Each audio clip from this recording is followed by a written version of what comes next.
room went absolutely silent. Not the kind of silence that comes from people waiting. The kind that comes from people who have just seen something they cannot explain and cannot look away from. 312 soldiers. Senior officers in the back row. 2 brigadier generals standing near the east wall because they had come to watch what they thought was going to be a routine evaluation. Nobody in that gymnasium expected what happened at 14:23 on a Tuesday afternoon in October. And the woman standing in the center of the room, steady hands at her sides, eyes forward, showed no sign of knowing she had just changed everything. Her name was Callahan. Lieutenant Reya Callahan. And for the record, she had been trying to stay invisible for the better part of 3 years. The base at CFB Petawawa sits in the Ottawa Valley, where the Petawawa River meets the edge of a boreal forest that looks the same in October as it does in January, gray, flat, and indifferent to whatever is happening inside the wire. Callahan had arrived there in August, transferred from a support role in Cold Lake that nobody senior had paid much attention to. She came with a file that said very little and a reputation that, as far as most people at Petawawa knew, did not exist. What the file did not say, what files like hers are deliberately written to obscure, was that Reya Callahan had spent 14 months as an embedded range specialist attached to a joint task force element operating out of Kandahar in 2017 and 2018.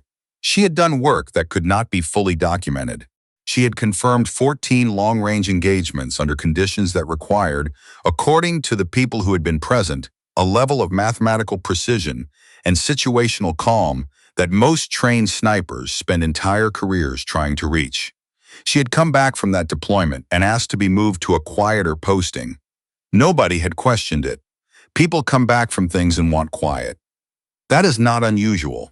What was slightly unusual, though no one had thought to mention it, was that Callahan had spent the 3 years since her return continuing to train every morning before Euro 500 alone on whatever range was available to her. She had not spoken about Kandahar to anyone on the base. She had not mentioned her scores. She had not brought it up. She was 31 years old, 5'6", and built like someone who ran distances rather than lifted weights.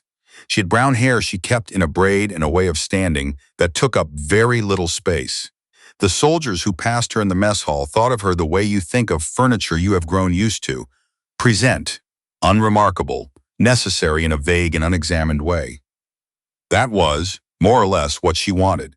The evaluation had been scheduled as part of a broader readiness assessment, a core-level exercise that involved multiple bases across Ontario and was being overseen, for reasons of bureaucratic complexity, by a visiting command team from Kingston. The man who had designed and would be running the range portion of the assessment was Warrant Officer Derek Falk. Falk was not a bad soldier. That is worth saying plainly, because what happened later made people want to retroactively make him into something simpler. He had served 22 years. He had 2 tours, both in different theaters, both respectable. He had been running range evaluations for 8 years and had developed over that time a set of assumptions about what was worth taking seriously and what was not. And those assumptions had calcified the way assumptions do in people who have not been surprised in a long time. When he reviewed the sign-up sheet for the precision rifle evaluation and saw Callahan's name, he did not say anything right away. He looked at it. Then he looked at the name again. Then he walked over to Sergeant Major Torrance, who was standing near the equipment table, and said, loud enough for the people nearby to hear, "Who put a support tech in the long-range bracket?" Torrance looked at the sheet. Callahan. She signed herself up. Falk looked around the room, at the dozen or so soldiers who were beginning to gather their gear, at the 2 lieutenants near the door who had gone very still, at Callahan herself, who was standing about 8 feet away, adjusting a sling on her rifle case, not looking up. "Lieutenant," Falk said. Callahan looked up. "You're aware this is the 800-meter evaluation? This is not the basic range." "Yes," she said. He waited for something more. She did not offer it. Falk had a way of pausing before he spoke that the people around him had learned to interpret correctly. It was not the pause of a man choosing his words carefully. It was the pause of a man who had already made up his mind and was only now deciding how much effort to put into communicating that decision. The 800-meter bracket, he said slowly, is not a standard assessment. It's an advanced evaluation used to qualify personnel for specialist deployment. The people in this bracket, he gestured at the room, have years of dedicated training. I'd strongly recommend you move to the 400-meter evaluation where you'd be better positioned to. I'd like to stay in the 800-meter bracket, Callahan said. The room was not yet quiet, but it was getting there. Falk looked at her for a long moment, with the particular expression of a man who believes he is being patient with someone who is making a mistake. Suit yourself, he said. And then, and this was the part that people would remember and talk about afterward, and that 3 soldiers would include in written statements, he turned to Torrance and said, quietly but not quietly enough, let's see how this goes. The evaluation was structured in 4 stages. Stage 1 was a standard qualifying shoot at 400 meters, 5 rounds, 3 targets, minimum 4 hits required to advance. Stage 2 moved to 600 meters with partial concealment on the targets and a 15-second time limit per round. Stage 3 was 800 meters, full wind conditions, no spotters. Stage 4 was the element that made this particular evaluation unusual, a computational component. Before firing, each shooter had to calculate their own ballistic solution using only a Kestrel weather meter, a standard mil-dot reticle, and the raw data they had recorded from the first 3 stages. No computer, no ballistic app, no assistance. It was, in the words of one of the brigadier generals who would later write about it in a brief internal memorandum, a test designed to identify whether a shooter understands what they are doing or has simply been trained to replicate it. 12 shooters in the bracket. By the end of Stage 2, 4 had been eliminated. By the beginning of Stage 3, Callahan was shooting third from the left, between a master corporal named Ewing, who had been on 2 sniper courses, and a staff sergeant named Bracewell, who competed in precision shooting provincially on weekends. Neither of them had said anything to her directly, but she could read what was happening around her the way she had learned over many years to read things, by watching where people's eyes went and how they held their bodies when they thought no one was looking. Ewing had glanced at her scope setup once and looked away too quickly. Bracewell had not looked at her at all, which was its own kind of statement. Falk was moving along the line with a clipboard, and when he reached her position, he paused. Wind's picking up, he said. How are you adjusting? It was a test. She knew it was a test. 0.4 mils right at 800, she said. Density altitude is running about 200 feet above field elevation, given the temperature drop in the last 20 minutes. I've already adjusted my dope. Falk stared at her. I updated it before Stage 2, she said. I could see the weather was shifting. He looked at her data card. He looked at her scope settings. He moved on without saying anything, which, those who knew him understood, was one of the louder things Falk knew how to communicate.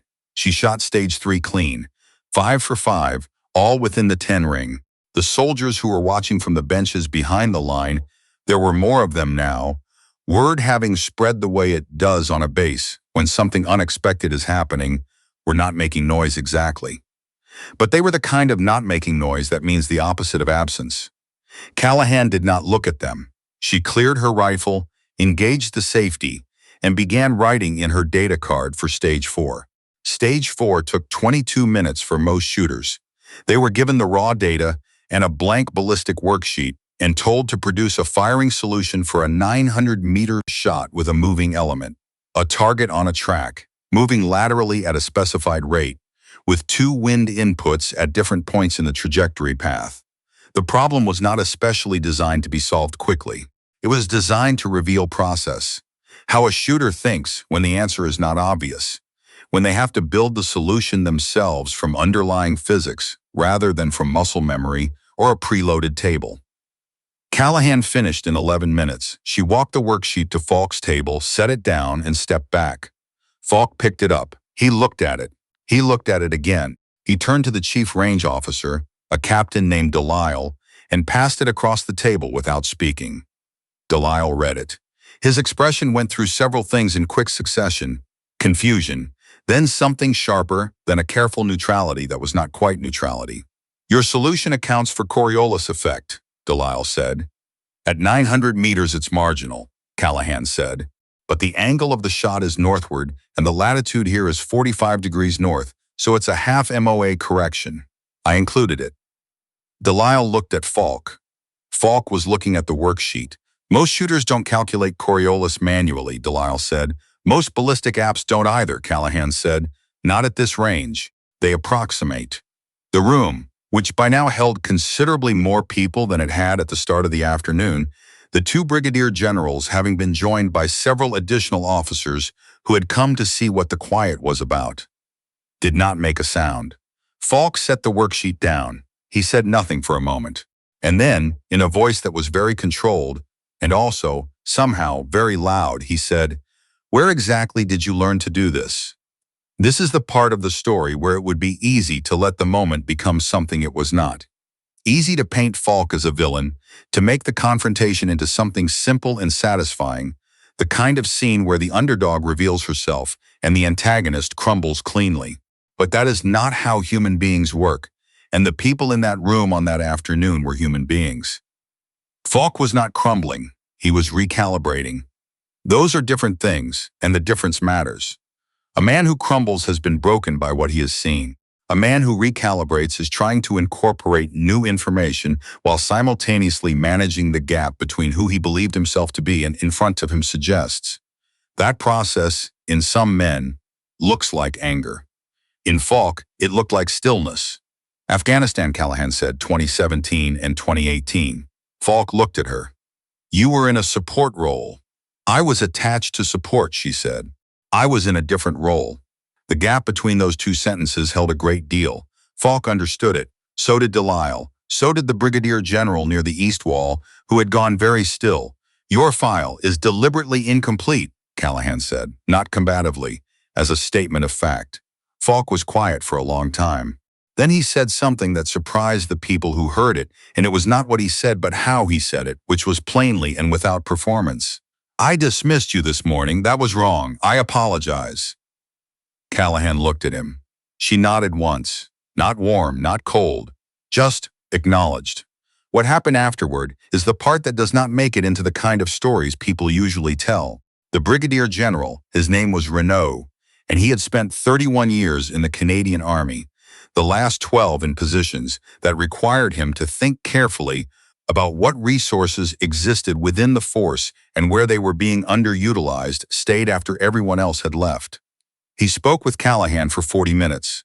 He asked her questions that were not casual, about trajectory modeling, about environmental compensation, about decision-making under contact. She answered them. She was not, by this point, trying to stay small. Renaud had a particular way of listening, leaning slightly forward, hands folded, saying nothing that was not necessary, that Callahan recognized from the few genuinely serious people she had known in her career. He was not performing attention. He was paying it. At the end of the 40 minutes, he said, "We have a working group in Ottawa. It's not widely advertised. They're working on long-range systems integration, ballistic modeling, environmental correction, human in-the-loop validation. They've been struggling with the mathematical architecture. Would you be willing to speak with them?" Callahan thought about this. She thought about the mornings before 0500, the empty range, the work she had been doing for 3 years with no particular audience. "Yes," she said. Renaud nodded. "They'll reach out through proper channels." He paused. "I'm curious about one thing, if you don't mind. Go ahead. Why did you sign up for the 800-meter evaluation? You could have stayed in the 400-meter bracket. No one would have noticed." Reya Callahan looked out the window of the gymnasium, across the gray October training ground, at the tree line standing dark against the sky. "I've been staying invisible for 3 years," she said. "I thought it was protecting me. I think I was just disappearing." Renaud said nothing. That was the right answer to give, and he knew it, and she knew he knew it, and neither of them needed to make anything more of it. There is a technical term in ballistics, dwell time, that refers to the interval between when a projectile exits the muzzle and when the gas pressure behind it drops enough that the weapon system can cycle.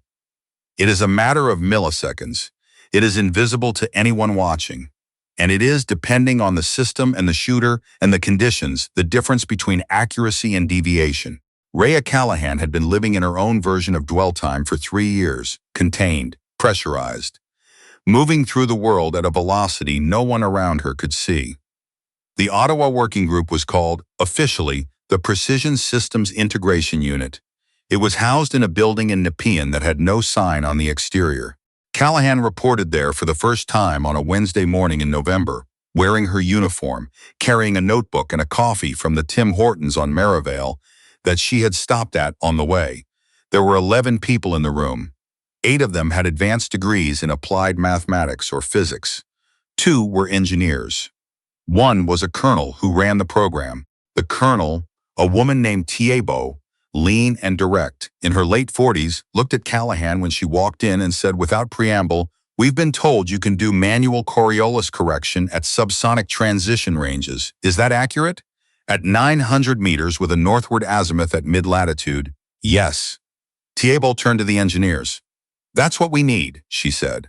And then she turned back to Callahan and said something that Callahan would think about in the years that followed, more than she thought about anything that had happened in that gymnasium in October.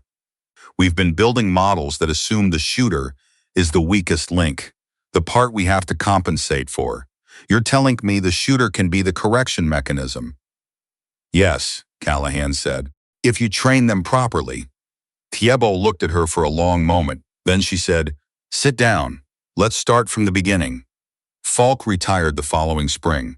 He sent Callahan a brief email before he left. 4 sentences, no ceremony. He said he had thought about what happened in October more than he had expected to. He said he wanted to apologize again properly, not in front of an audience.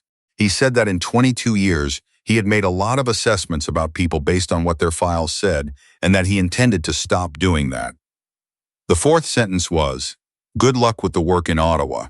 I think it matters." She wrote back 2 sentences. She thanked him. She said she hoped his retirement was good. That was all. But it was not nothing. There is a question that people who hear this story sometimes ask, and it is the right question to ask. Was it Callahan's skill that changed the room that afternoon, or was it the fact that the room had never been given a reason to look at her before? The answer, honestly, is both. And the reason that answer matters is that one of those things was always true, and the other one was always unnecessary. She had the skill in Kandahar. She had it in Cold Lake.